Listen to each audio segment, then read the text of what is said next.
what we've done so far. This year, we created the board and we have our bylaws, but we did something very Mormon at the very beginning. We created some secret combinations. I'm just joking. Am I allowed to make that joke here?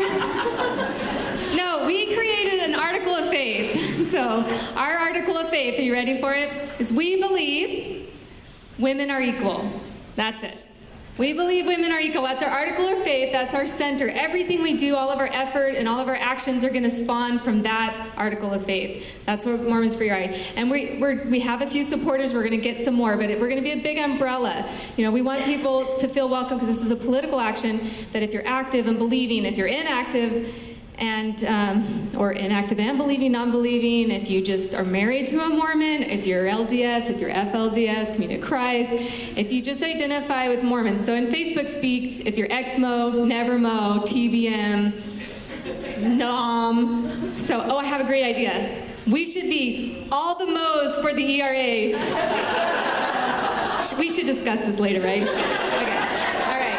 So you get the point. We want everyone to feel included with us and that we can all work together. It doesn't matter your level of belief. If you feel connected in some way to Mormonism, Mormon is our common thread. E.R.A. is our common cause. So that's why our title is Mormons for E.R.A. We have a common thread. It's either your past or your present or you're related or you just really like Mormons because we're so cool and hip and you want to get the E.R.A. pass, join us.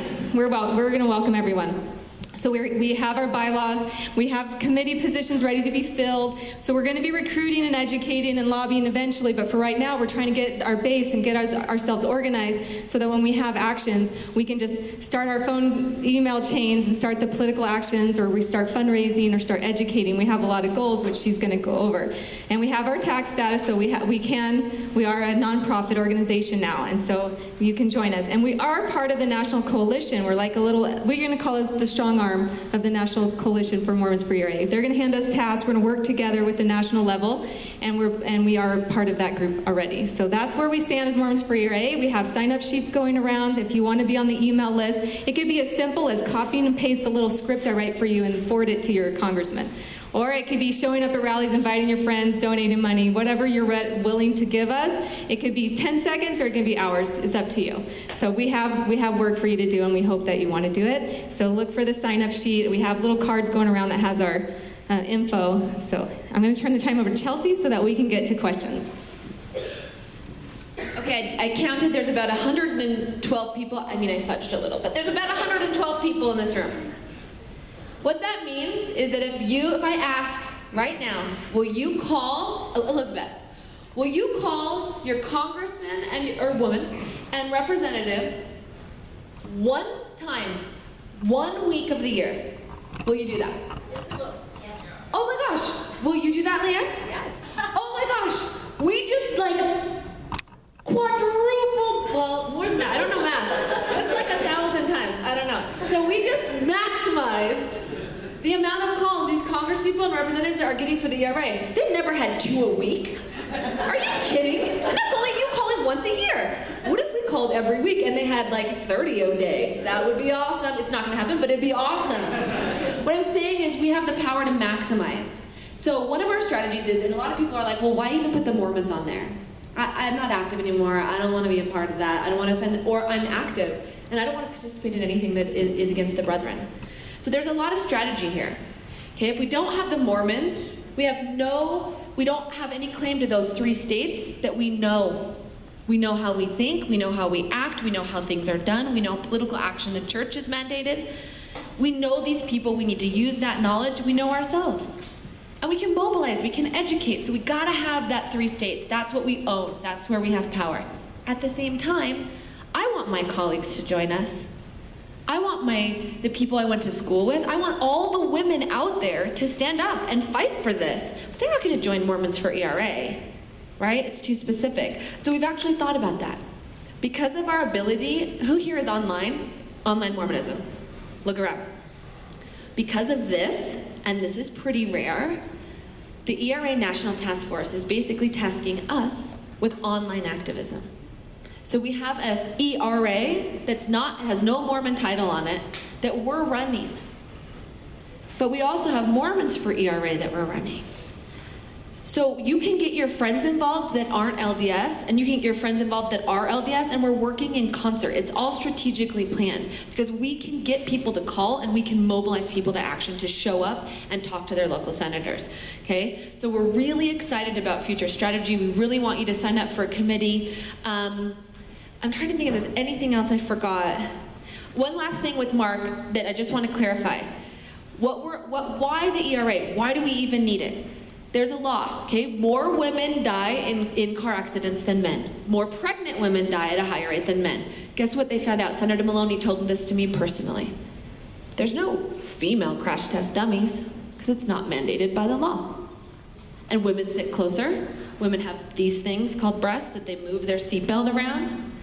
And so women's seatbelts and crash testing is different than men's. And yet, no one's gonna put the money to test a whole nother thing unless it's mandated by law. Heart attack medicine, guess what? Women are way harder to do drug trials. I do drug trials sometimes for my work. Women are so much harder. Does anyone know why women are so hard to recruit for drug trials?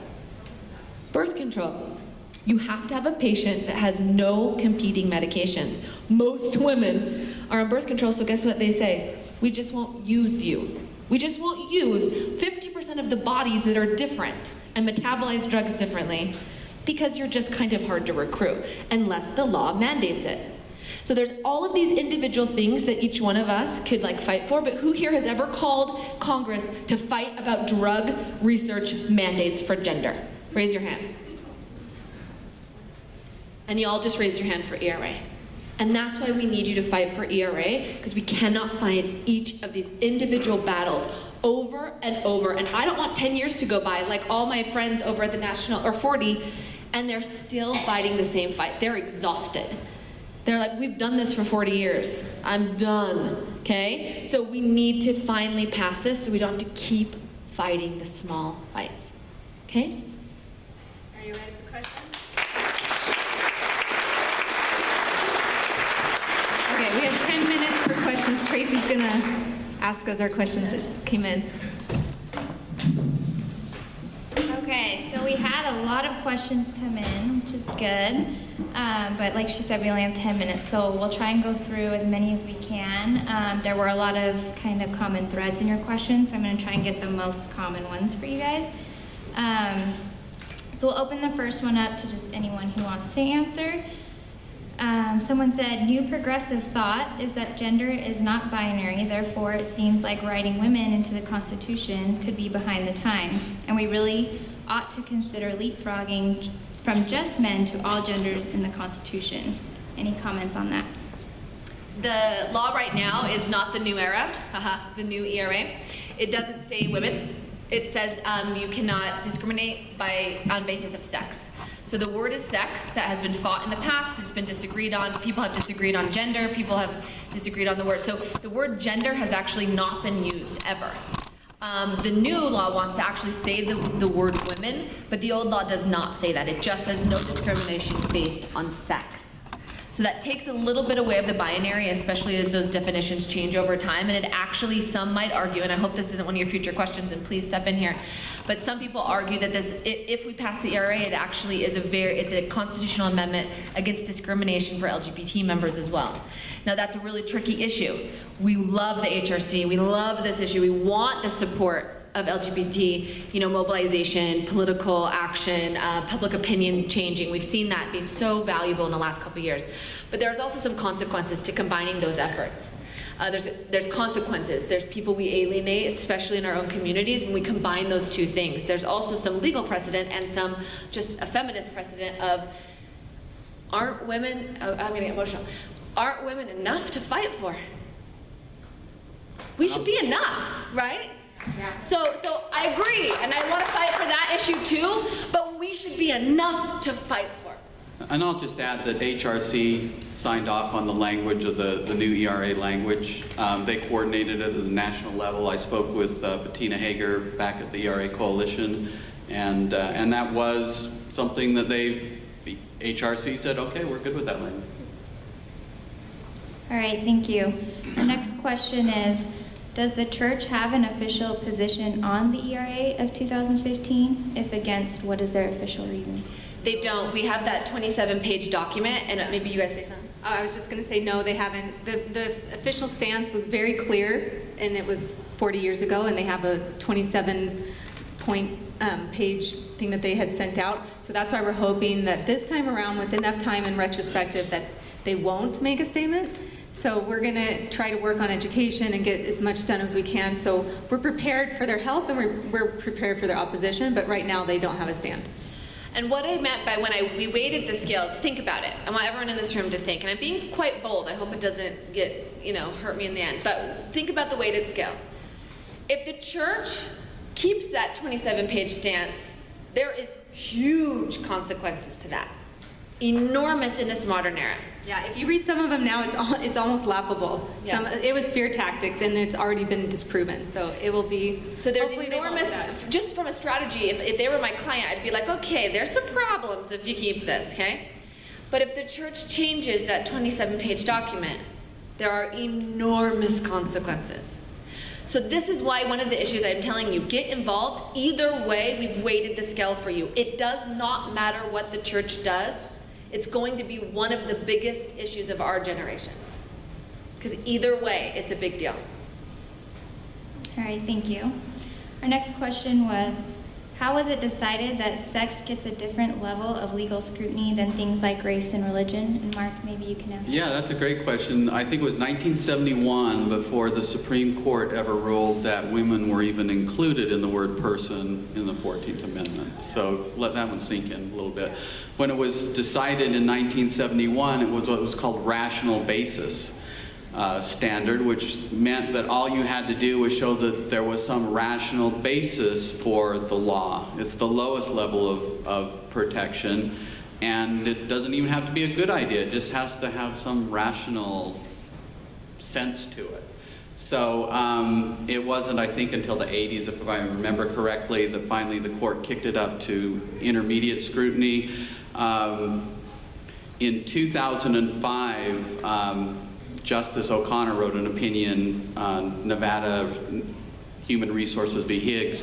And in the Higgs opinion, she came very close, and she wrote a book called The Majesty of the Law. She said, I think we're just about there. I think we're just about ready as a court to go strict scrutiny on gender.